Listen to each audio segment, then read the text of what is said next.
It started with a stutter, not the kind that trips over words, but the kind that stops time.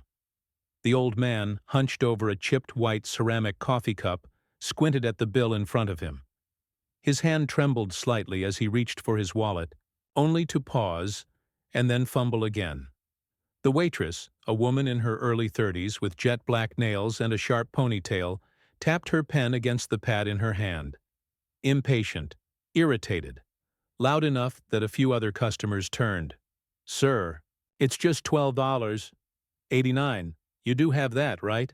She said it with a smirk, but the room fell quiet.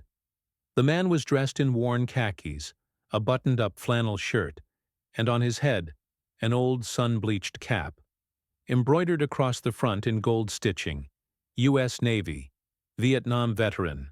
He looked up slowly, confusion in his eyes, as if the numbers weren't making sense.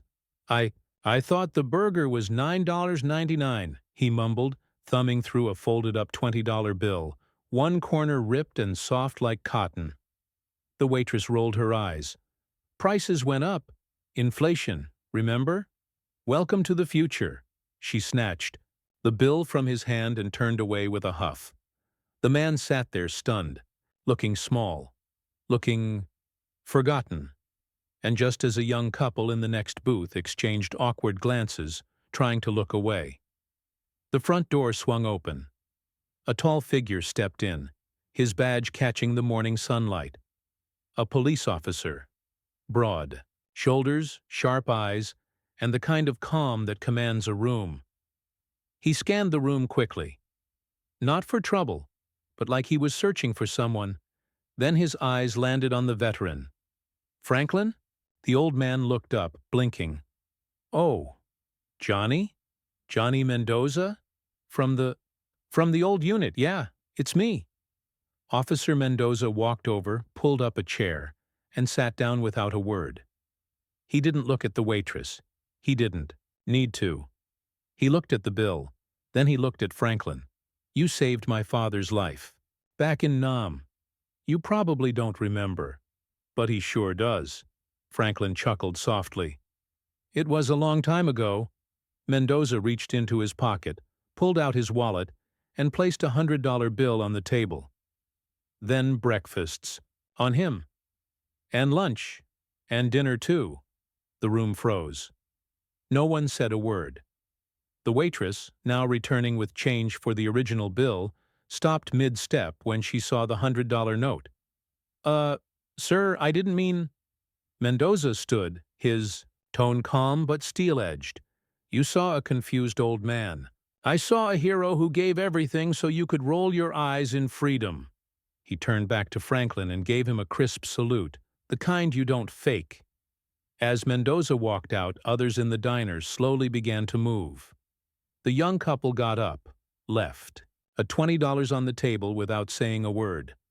A teenager with headphones around his neck pulled out a chair and sat beside Franklin. "Sir, mind if I join you?" Franklin looked around. The silence had shifted.